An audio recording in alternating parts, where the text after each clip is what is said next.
What's up, guys? This is your ultimate guide to El Nido, the tropical paradise on Palawan Island in the Philippines. In this guide, we're going to break down everything you need to know before you head to this stunning destination. We will highlight 10 unmissable things to do in El Nido, where to stay, how to get there, and a budget breakdown for each activity. We also tell you some really important mistakes to avoid to make your journey as smooth as possible and avoid being stuck on the loo.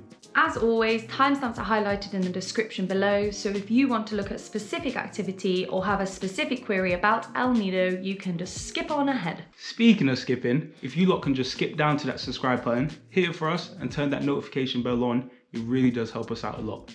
We love you guys. First and foremost, how to get to El Nido. By far, the most direct way to get to El Nido is to fly into El Nido Airport. However, this is also the most expensive. A more common option, and the option we did, is to fly into Puerto Princesa Airport down south and then make your way to El Nido by van up north. These flights to Puerto Princesa are far more regular and affordable, and a shared van from Puerto Princesa to El Nido is as cheap as £9 for the entire journey. You can pre-book this journey with one to go, and we have highlighted the booking link in the description below. However, we would strongly advise you guys to spend a day or so in Puerto Princesa. It is so beautiful and so amazing, especially the infamous underground river. You have to check that out. We would also suggest stopping off in Port Barton, as it breaks up the journey nicely and it is absolutely stunning. And if you want to see more of what Port Barton has to offer, you can check out this video right here. Once you have made it to El Nido, there are a number of things that you absolutely cannot miss. First on our list of the 10 best things to do in El Nido has to be an island hopping tour. There are actually 4 island hopping tours in El Nido, tours A, B, C and D. We have personally done tours A and B, but all the tours look absolutely fantastic. Tours A and C are actually the most popular, so if you are looking for a quieter experience, you could consider doing tours B and D.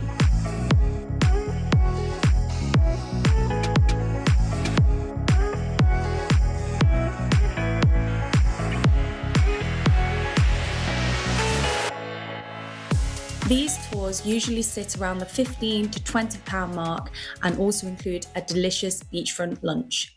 Next on the list is the iconic El Nido Zip Line. This experience will see you flying 750 meters over the ocean to a tiny island called Depodet Island. I can't tell if I'm more nervous or more excited. I'm scared. Are you scared? No, it's fine. Oh, tell me yes, so I don't feel I'm Yes, I'm terrified. Oh, I'm scared. And leg up high.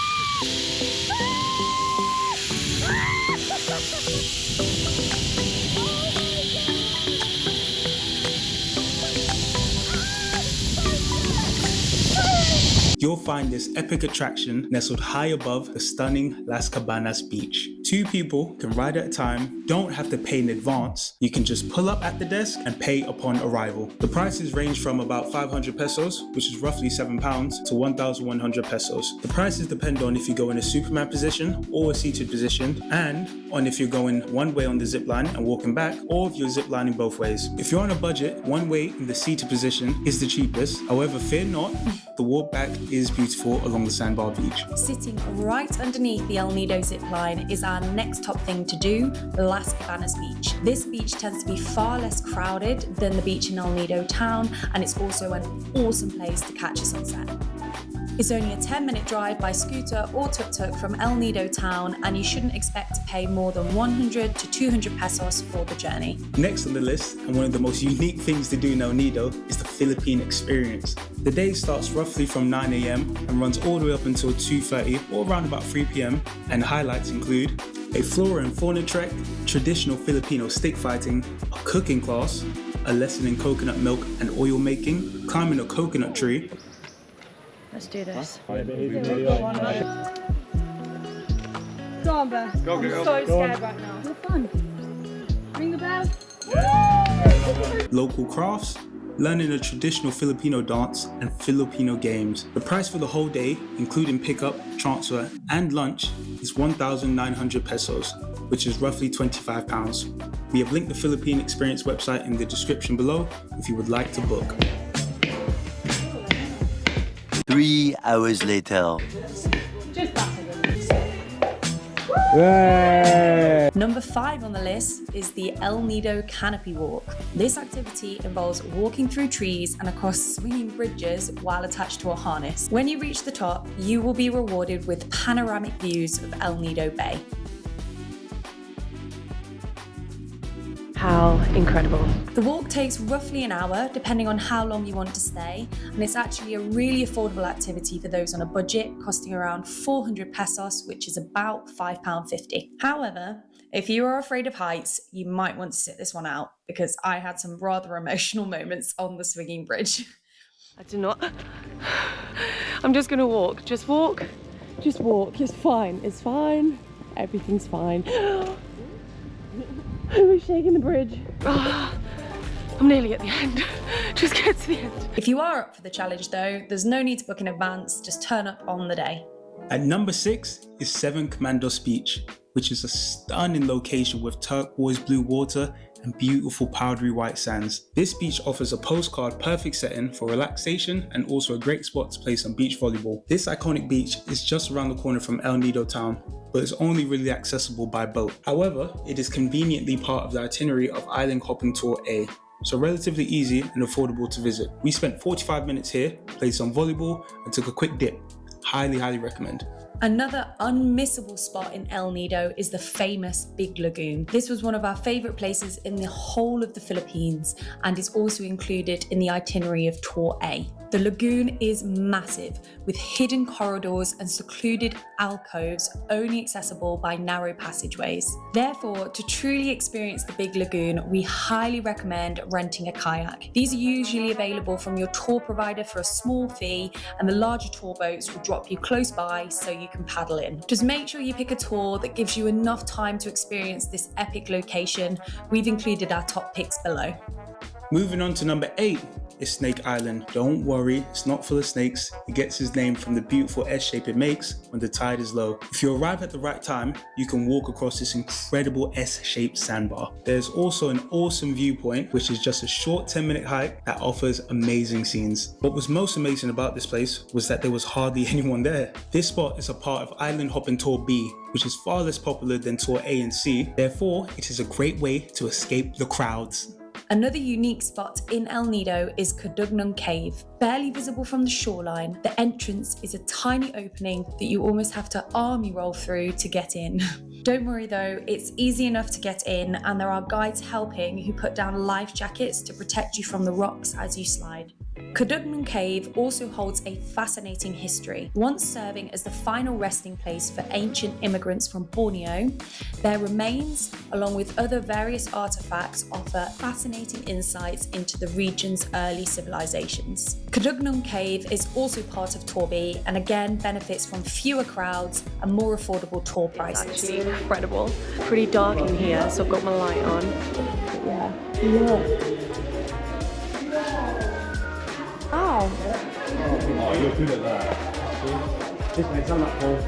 Alternatively, if you do have the budget, you could choose to add Cudugnon Cave to a private tour tailor-made itinerary. We'll put some booking links down below if you want to book a private tour. A list of unmissable things in El Nido will not be complete without mentioning the multi-day boat trips that run from El Nido to Coron. This experience is undeniably one of the most popular activities to do with travelers exploring Palawan. These tours offer unique opportunities to journey to remote islands and witness the untouched beauty of the region. We have yet to do one of these multi-day boat tours ourselves, but we have stayed overnight on Pass Island, which is included in some of the itineraries, and it was absolutely incredible. Due to the popularity of these multi-day boat tours, we highly recommend booking in advance. You can check out the Dream Big Boatman's website down below for some epic multi-day expeditions and how to book.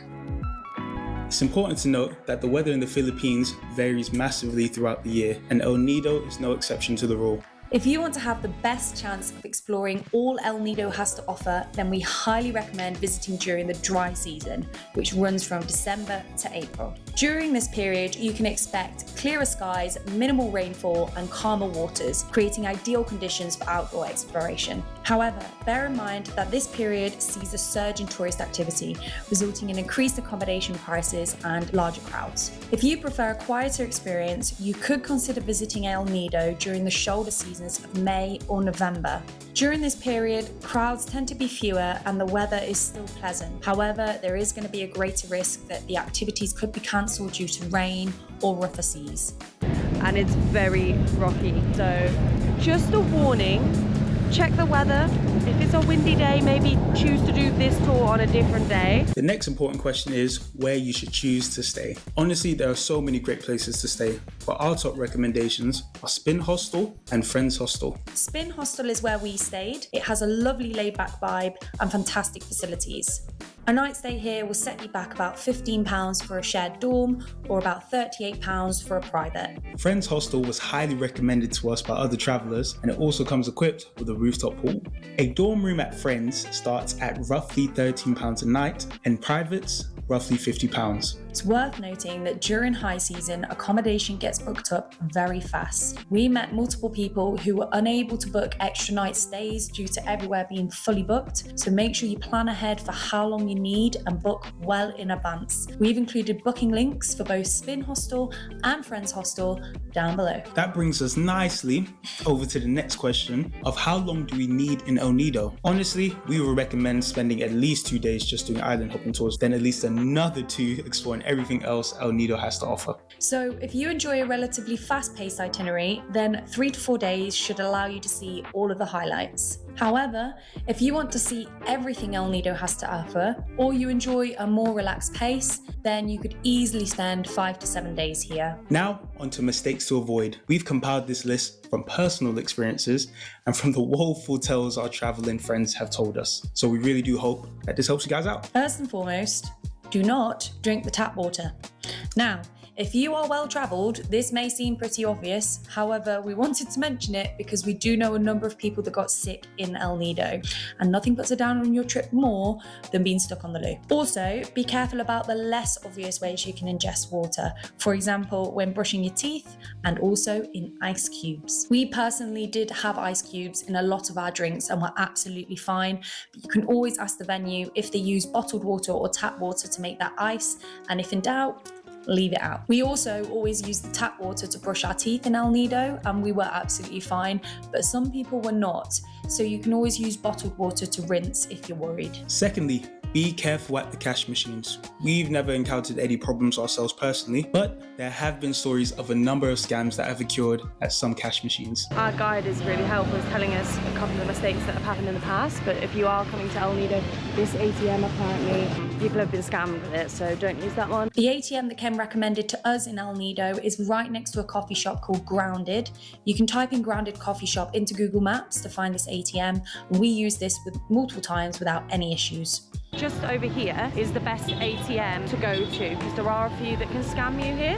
Over this way, which is right next to Grounded. Bonus tip, you can also temporarily freeze your card after using ATMs abroad just to be extra safe. Next, and as we touched on earlier, don't leave your accommodation until last minute. Accommodation in El Nido gets very busy during the high season, so plan ahead because booking extra days at your favourite place probably won't be possible last minute. Also, don't wear clothes that you don't want to get wet on the island hopping tours. Trust us. In fact, you're better off wearing swimmers on the bottom half just to get into the boat. For all the tours we went on, we had to wade out about waist deep to get onto the boat, and there aren't really many changing facilities on the beach, so just come prepared because this caught a few people out. If you need internet, don't rely on the Wi-Fi in El Nido. It's notoriously bad for having poor internet connection. Because of this, we highly recommend getting a data SIM that can be purchased at the airport. We recommend going with Globe. 45 gigabytes costs around 1,000 pesos and lasts 30 days. Although we have heard that El Nido is getting Starlink, which would be a game changer. So if you lot know any more, let us know down in the comments below. This one might seem obvious, but it has happened, so we're going to mention it. Don't take your passport on a night out. No one we have ever spoken to was asked for ID during a night out in El Nido. However, a number of people did lose their passports after a few bevies. I think we can all agree this is every traveller's worst nightmare, so keep the passport locked up safe. Worst case, bring a different form of ID. We also advise on not visiting El Nido without a power bank. Many places in Palawan can experience power cuts. However, this didn't happen to us personally, but power banks are a lifesaver during longer periods of outage. These tips are truly everything we wish we had known before we visited El Nido, and we really hope that they help you guys out. If you enjoy our content, give us a subscribe. It's a massive help. Peace.